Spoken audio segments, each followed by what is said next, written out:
The volume of CFO priorities has increased for years. In the past 12 months, the intensity of these urgencies also spiked, forcing finance leaders to make higher stakes decisions more quickly and implement major adjustments with far-reaching implications.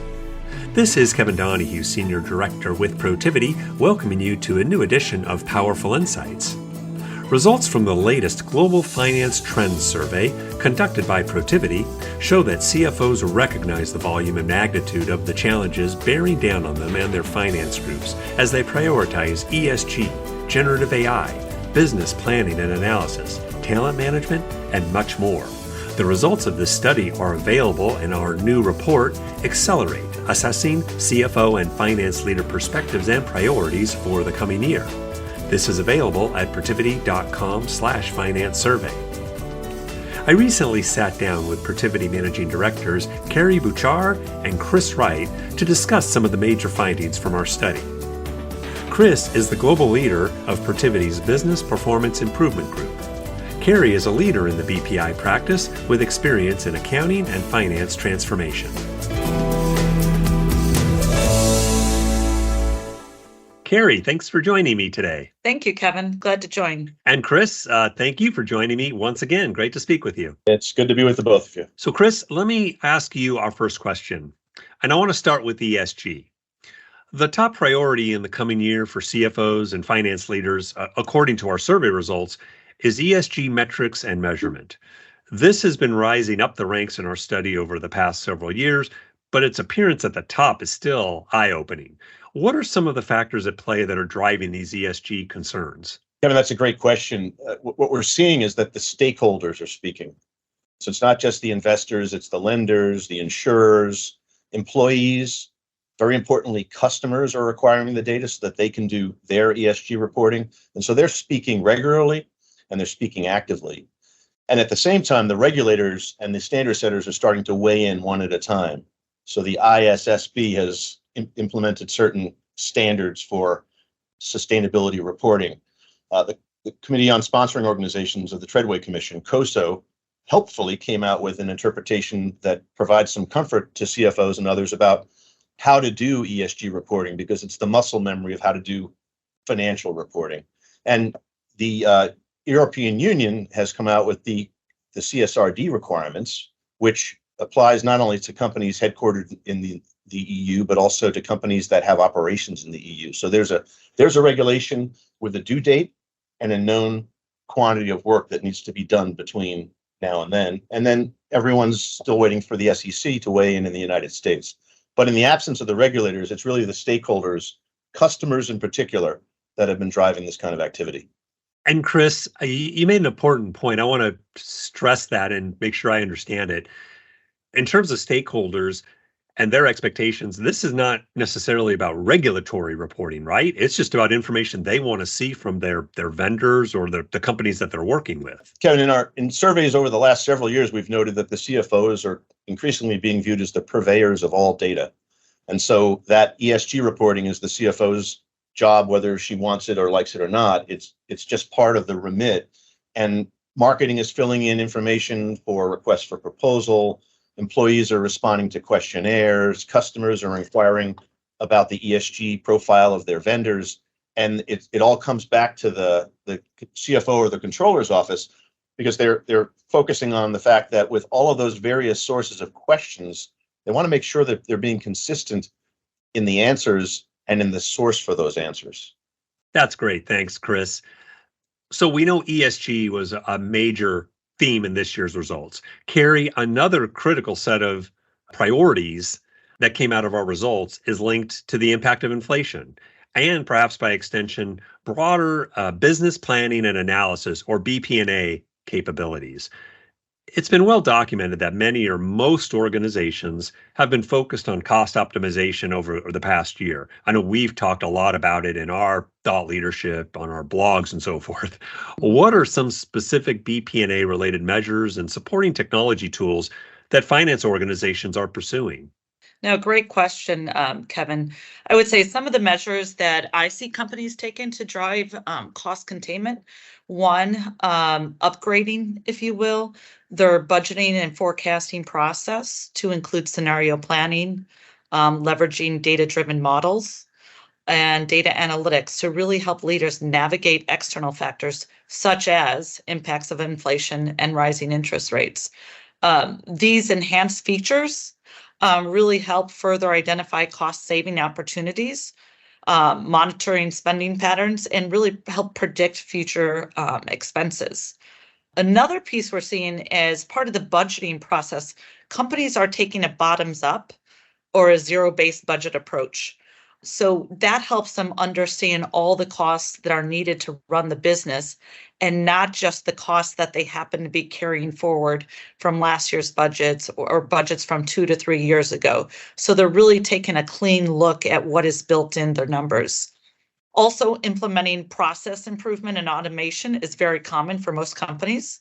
In some cases, outsourcing routine transactional activities to reduce in-house operational costs is happening as well. So we're seeing, more of a movement for these transactional opportunities or activities to third-party providers.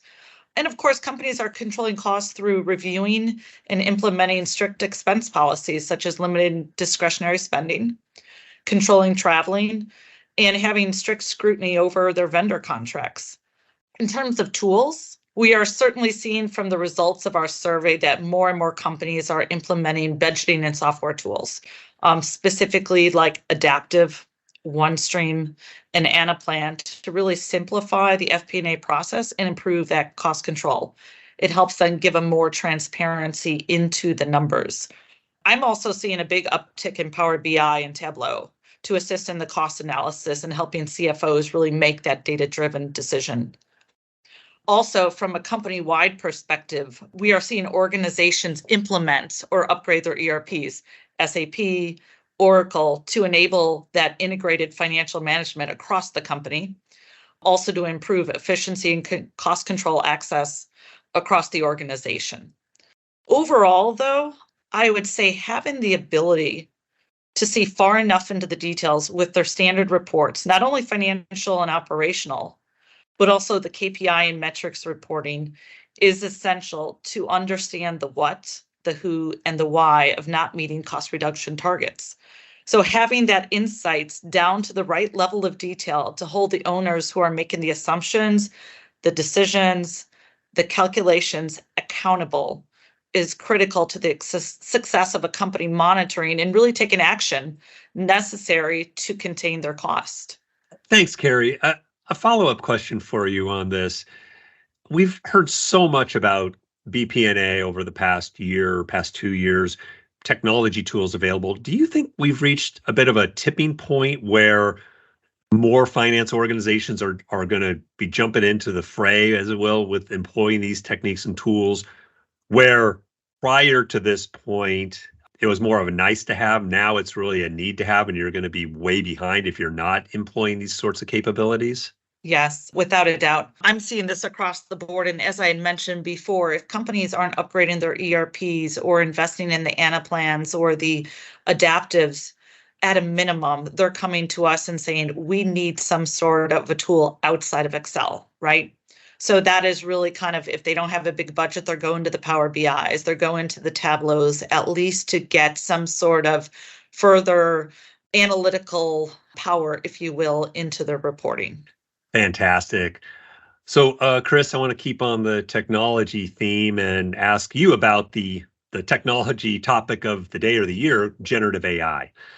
Huge topic this year, and it certainly stands out as a notable finding in our study. A majority of finance organizations are employing generative AI for activities such as compliance and regulatory reporting and risk assessment and management. The numbers are even higher among publicly held organizations. Does this seemingly rapid rate of adoption surprise you?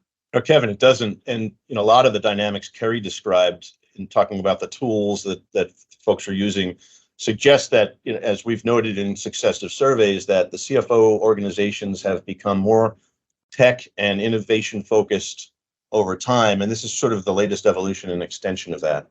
AI could be used, and it's not surprising that public companies are perhaps more represented than private companies. For example, you could let AI write the first draft of a 10K or a 10Q, an annual or quarterly filing. That's an SEC filing, so that only applies to public companies. And so the fact that they might be more likely to use it for things like regulatory compliance, because it is consistent with the fact that they have more forms to file and more ability to use AI. But it also has utility in use of some of the tools. You could picture a circumstance where reconciliation and automation tools are ultimately then interacting with AI, and there's a lot less hands on the creation of data and information, and a lot more time, as CFOs and controllers like to do, reviewing it. And so it's consistent with one, everyone's talking about it, therefore more people are doing it, and there's a lot of inquiry, a lot of interest. There's a lot of products and tools out there, and the fact that the public companies are using it more often than private companies is a reflection, in my view, of their size, but also the fact that they have more reporting to do, and therefore more of an opportunity to use generative AI in doing it. Great, thanks, Chris. And Kerry, my next question for you, I think, actually relates a little bit to generative AI in terms of what's feeding that information into a generative AI tool, which is data. Data is an underlying theme in the results of our survey. Data, as I think you alluded to earlier, drives effective BP&A capabilities, including advanced analytics. It's also a foundational component of effective and secure use of artificial intelligence and machine learning. What do you see companies doing right and wrong in data transformation and management today? Yeah, great question, Kevin. Data is the hot topic, of course, and I'm seeing it in every single one of my clients. I think first and foremost, before what companies are doing right and wrong, before a company undertakes any type of data transformation, is really critical for them to understand not just the finance function, but cross-functionally, to know what they are looking to produce in terms of insights and analysis, to allow management to make long-term strategic decisions, but also to help them to take action quickly on short-term decisions based on key drivers or key changes they're seeing in their business. It is important to understand the level of detail that you need to get down to in your data to allow management to pivot quickly. I'm seeing a lot of companies that can report a certain level of detail, but it is not readily available further down to the level of granularity that the company really needs to give them that competitive edge. But what are companies doing right? What are we seeing in the marketplace? We're certainly seeing more and more companies starting to foster this data-driven culture. So they're allowing their employees in all functions more training, but they're recognizing the value of data in the decision-making process. Also, as discussed earlier, companies are certainly invested in technology that includes data analytic tools, machine learning, and cloud platforms to really harness the data that they have out there. And I think lastly, successful organizations are ones that not only encourage, but really drive cross-functional collaboration between IT, data scientists, and all the business units to align the data initiatives within the company's overall goals. We're seeing more of this happening. Oh, and one last one, I think customer centricity. So we are certainly seeing this continuing and further growing trend, especially in the customer-facing industries, CPG, for example, where companies are using data to understand how to cater to their customer needs, resulting in more personalized products and services. If you take, for example, loyalty programs, the amount of data that the companies are getting from their customers through their purchasing habits are driving a significant amount of strategic action as a result of having new sets of data. What are areas that I see are watch outs or opportunities for CFOs? I would say overall lack of a good data strategy. So there needs to be a clear strategy across the entire organization. Who are the owners, the detailed plan to really ensure their efforts are optimized. What I see happening sometimes is the finance function will focus on their data, or the supply chain function will focus on their data. It really needs to be one cross-functional strategy. I would also say that data silos and fragmentation of data can hinder accessibility to analyzation and insights. Integrating cross-functional data is also key to unlocking optimal visibility and transparency into the business. I think the biggest one is over-reliance on technology. I see this happen all the time when a company will make large investments in new technology, but they rarely get the full utilization of the tool because of the lack of structure and availability of the data behind it, right? Again, it's essential to spend the time upfront to understand what reporting you need to strategically run the business and ensure the supporting data is available, cleansed, and standardized. I think from an implementation standpoint, lack of data literacy and not being able to adapt these changes are not uncommon either. So insufficient data literacy among employees are not creating really that agile environment can prevent a company from fully leveraging their intended output. And the biggest thing I think that is the underlying factor for this is the underestimation of a change management program. We go in there, we do finance transformation, but I think the level of change management that is needed is not always there. And companies will struggle to get buy-in, acceptance from their employees that they have not adequately planned and prepared the organization for. And Kerry, just to clarify something that's always been of interest to me, tracking customer behavior, customer loyalty programs. On the face of it, that's not necessarily a CFO finance organization issue. But I think what you're saying, and Chris, I've heard you talk about this before too, it is because it comes down to data. And I think what you're pointing out is the CFO and finance organization are the stewards of the organization's data.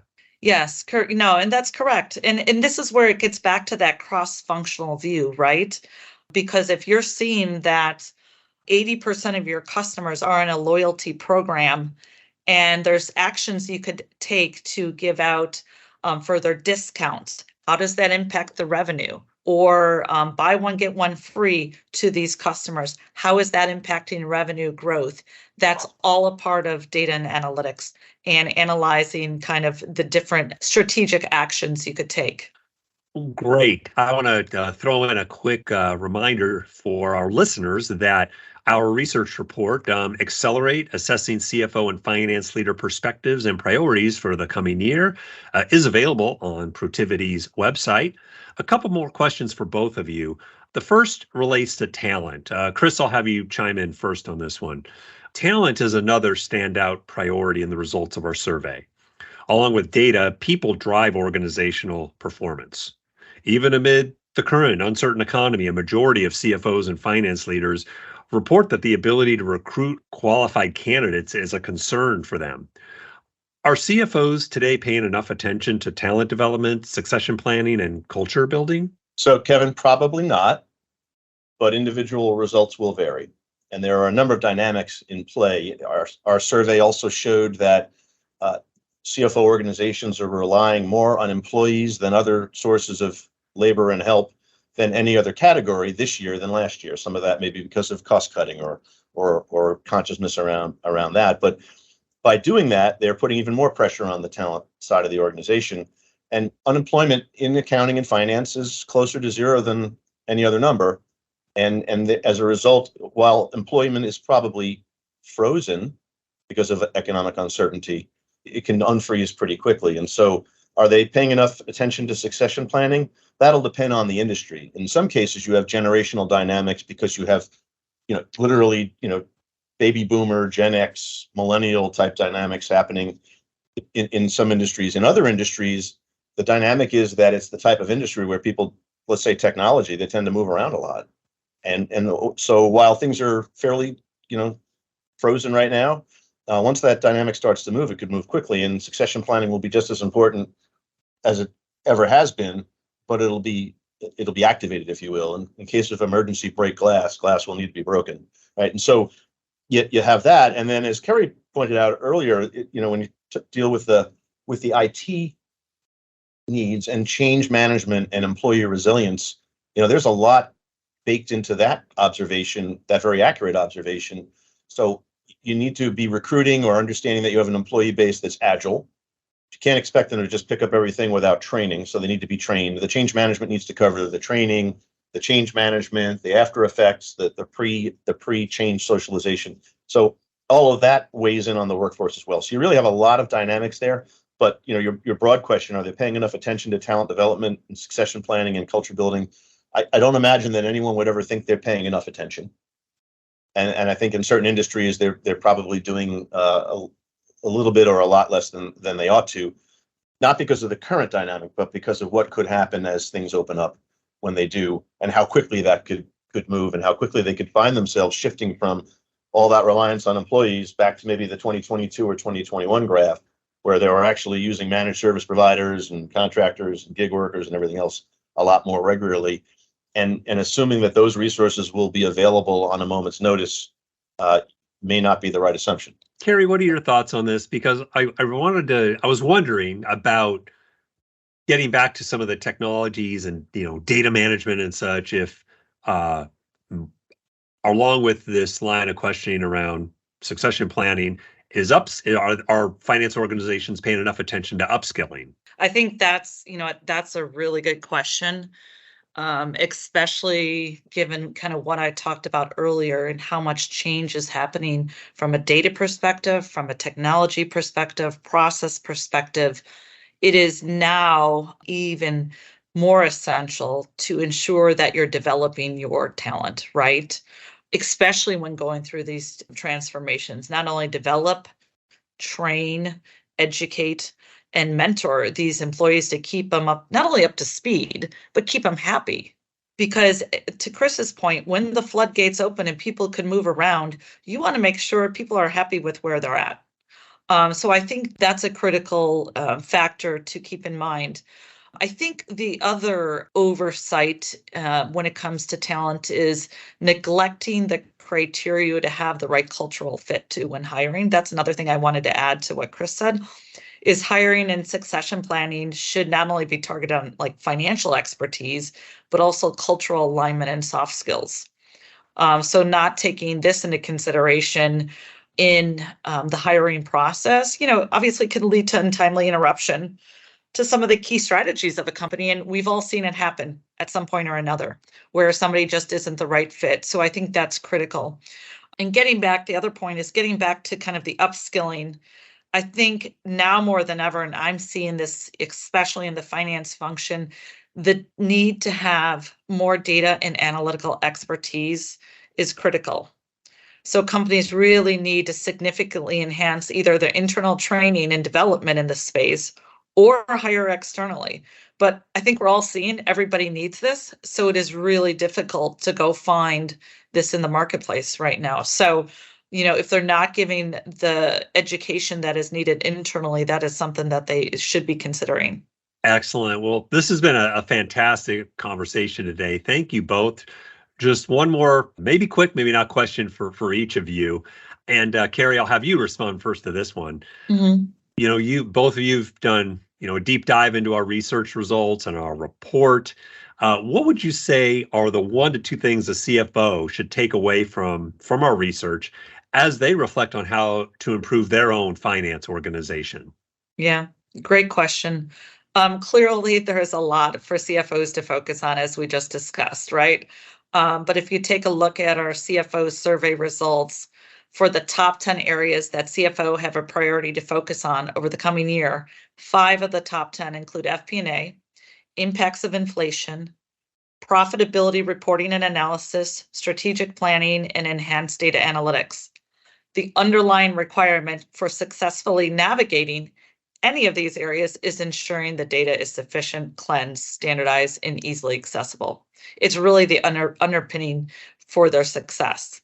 I would say then having the proper data governance in place around the data. It's one thing to go through the whole transformation of the data, but it's equally important to have the right controls and cross-functional governance to keep in place the data optimization. Secondly, I would say if you're not already, prioritize your investments to include these advanced technologies that do allow for AI, scenario planning, predictive data modeling, as this is going to be, imperative for companies to stay competitive going forward. And Chris, final thoughts from you on this? Yeah, Kerry pointed out what would have been one of mine. I'll add on to it. We have 2 major themes in the top 10. Clearly, ESG reporting is the number one concern, but several of the next 9, over half of the next 9, are FP&A or FP&A adjacent type topics, whether it's the data or the profitability analysis, the impact of inflation, which affects FP&A, or the strategic planning, which drives what you're planning to do. And so all of that really drives the CFO to really focus on not maybe the top 10, but those two things. ESG reporting is here. It's coming. It's changing. There are multiple frameworks. And so for that, I would say that, and this is consistent with what Kerry talked about with data, and we had a conversation with a client, and they used a term I hadn't heard. I heard people refer to data lakes and other such things with ESG. They refer to it as having the ESG general ledger. So understand where you're going to get the data and treat it, curate it, just like you would the financial data. All the sources will be new. Most of the people involved aren't used to producing that kind of data necessarily in an audit-ready fashion. So get a handle on where your ESG general ledger is going to come from and who's going to be using the data from a planning perspective. That's one thing. And then as Kerry said, think about all the FP&A implications and your ability to use technology, and make sure that your people are trained, agile, rewarded for being curious, and really made, all the change management that makes them feel more comfortable with their evolving work that you would do for the people in the operating trenches is done for the finance team as well.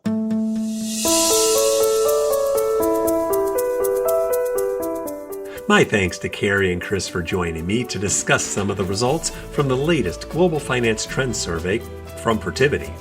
A number of notable takeaways they shared really stood out to me. First, finance organizations need the right data and the right governance and controls around that data. They also need to prioritize investments in advanced technologies. And most certainly, ESG reporting is here to stay. For more information, please go to Protiviti's website, specifically protiviti.com/finance survey, and read our report, Accelerate, Assessing CFO and Finance Leader Perspectives and Priorities for the Coming Year. And finally, I encourage you to please subscribe to our Powerful Insights podcast series and review us wherever you get your podcast content.